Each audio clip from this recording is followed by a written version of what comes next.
معراج کے بارے میں جب ڈسکشن ہوتا ہے تو اس میں عموماً شکوک و شبہات دشمن کی جانب سے ڈالے جاتے ہیں اور پھر دوست بھی بعض دفعہ شک میں پڑ جاتے ہیں. البتہ ایک چیز ذہن میں رکھیں کہ بعض دفعہ جو لوگ شک میں پڑ رہے ہیں ائمہ کے فضائل میں، وہ پڑھ رہے ہیں بعض کم علم اور نادان ذاکروں کی وجہ سے، کیونکہ بعض دفعہ وہ بعض چیزیں جب غلط کہہ دیتے ہیں تو جو صحیح چیزیں ہیں وہ بھی شک میں پڑ جاتی ہیں.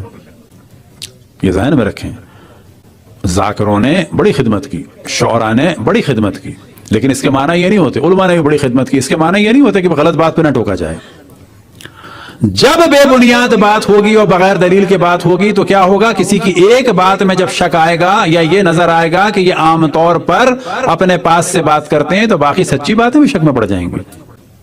جیسے ہمیں یاد ایک دفعہ کسی بالکل ایک دیہاتی کسی آدمی نے، اللہ اسے جزا دے بیچارہ مجلس پڑھ رہا ہے لیکن کچھ صحیح پڑھنی چاہیے، آیا ٹوکنا چاہیے، بالکل پیار سے ٹوکنا چاہیے کہ جو تیر لگا حضرت علی اصغر کے وہ 1.25 من کا تھا مثلا.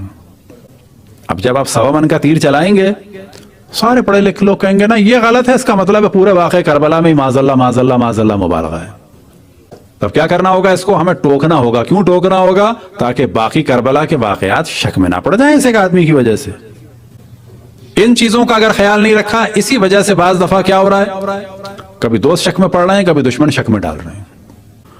واقعہ معراج کے بارے میں روایت ہم لکھ کے لائیں تاکہ حرف بہ حرف رہے کہ اللہ سبحانہ و تعالیٰ نے گفتگو فرمائی مولا امیر المومنین کے لہجے میں.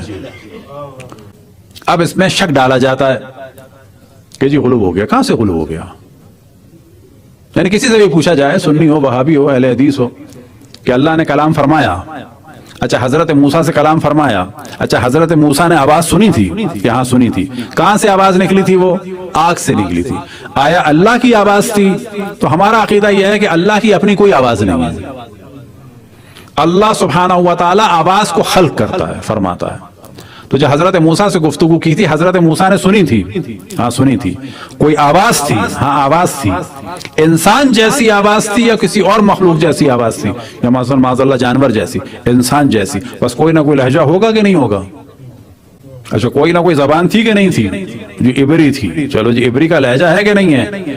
اس لہجے میں بار بار جو ہے، کوئی مذاق میں ہم نہیں کہہ رہے، عربی میں عین عین آتا ہے، ہیبرو میں خے خے بہت آتا ہے. اگر آپ ہیبرو کو دیکھیں وہ خے بہت آتا ہے، تو بالآخر اس میں خے خے آ رہا ہوگا بار بار. تو کیا غلو ہے یہ؟ نو، کوئی غلو نہیں ہے. یہ ساری غلو کی بحث کب آتی ہے؟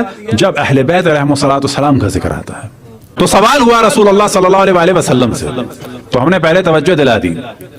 اب یہ فضیلت ہے مولا امیر المومنین کی، لیکن کیا کوئی بہت بڑی فضیلت ہے؟ نا، فضائل بہت سارے ہیں مولا امیر المومنین کو اور اشرف الانبیاء کے. یہ ایسے فضائل ہیں کہ جو قطعاً فضائل ہیں، یہ کسی کو بھی نہیں ملے، لیکن ایسے نہیں ہے کہ ان میں شک کیا جائے جو ہضم نہ ہو سکیں.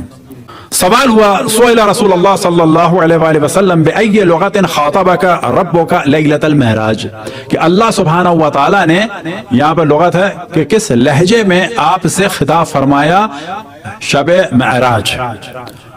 اب یہاں پر ذہن میں رہے کہ معراج کے بارے میں جو ہمارا عقیدہ ہے، یعنی قرآن اور اہل بیت کے ذریعے سے، وہ یہ عقیدہ ہے کہ معراج کوئی ایک نہیں ہوئی ہے. معراج ہوئی ہیں بعض روایات میں 200 سے زیادہ، وہ بھی لیمیٹڈ نہیں ہے. ہم یہ نہیں کہہ سکتے صرف 200 ہی ہوئی ہیں، نا، ہوتی رہتی تھی. اور ہم قائل ہیں کہ معراج ہوتی تھی معراج جسمانی. یہ اشرف الانبیاء کے فضائل کو کم کرنے کے لیے اس پورے دھڑے نے کہ جہاں پر فضائل پر اٹیک ہوتا ہے، ان کی معراج کو خواب والی معراج بتایا ہے، تاکہ ان کو بس سوتے میں دوسروں کو بھی ہو سکے، آئندہ والوں کے لیے بھی راہ کھلے، تاکہ سوتے میں ہمیں بھی ہو گئی تھی ایک معراج. لیکن ہم قائل ہیں معراج جسمانی کے، اور جسمانی سے مراد جو ہے فقط ان کا جسم نہیں، جسم پہ جو تھا اور جسم کے نیچے جو تھا، یعنی نعلین کے ساتھ ہوئی تھی. یعنی جو اشرف الانبیاء کے جسم سے مس ہو گیا وہ بھی معراج پہ گیا. قال، کہ جب سوال ہوا کس لہجے میں آپ سے اللہ سبحانہ و تعالیٰ نے شب معراج خطاب فرمایا، قال خاطبنی بلغت علی ابن ابی طالب، کہ خطاب فرمایا اللہ سبحانہ و تعالیٰ نے علی ابن ابی طالب کے لہجے میں. فألہمنی ان قلت یا رب خاطبنی انت و ام علی، کہ مجھے الہام ہوا، پھر میں نے سوال کیا کہ یا اللہ یہ تیرا لہجہ ہے. اب ایسا نہیں رسول اللہ صلی اللہ علیہ وسلم کو نہیں پتا تھا، یعنی سوال فرمایا کہ یہ تیرا لہجہ ہے یا علی کا ہے، یعنی یہ تیرا تو لہجہ ہے ہی نہیں، تو یہ علی کی آواز کہاں سے آ رہی ہے؟ فقال یا احمد انا شیء لیس کالاشیاء لا اقاس بالناس، میں دوسری اشیاء کی طرح سے نہیں ہوں، انسانوں سے میرا قیاس نہیں ہو سکتا۔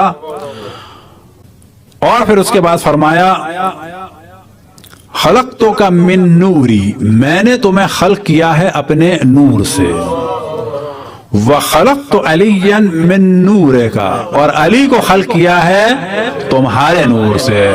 بس علی کو کس کے نور سے خلق کیا ہے؟ اپنے نور سے، ایک ہی تو نور ہے۔ خلقتک من نوری وخلقت علی من نورک، لیکن یہ سارے نور پھر کیا ہوئے؟ ایک ہی ہو گئے۔ فاطلعت، ابھی کس نے خلق فرمایا اشرف الانبیاء کے نور کو؟ اللہ نے۔ کس نے؟ اللہ نے اپنے نور سے خلق کیا کس کو؟ رسول اللہ کو۔ مولا امیر المومنین کو خلق کیا رسول اللہ کے نور سے۔ اب نتیجہ کیا نکلا؟ اللہ سبحانہ و تعالیٰ کا ارشاد ہے فاطلعت، مجھے اطلاع ہے اس چیز کی۔ کیا اطلاع ہے؟ علی سرائر قلبک، تمہاری قلب کی گہرائی کا مجھے علم ہے۔ اب علم ہے تو کیا نکلا اس علم میں؟ فلم اجد فی قلبک، تو میں نے تمہارے دل میں کسی کی بھی محبت نہیں پائی، قلبک احب الیک من علی، تو تمہارے قلب میں علی سے زیادہ کسی کی بھی محبت نہیں پائی۔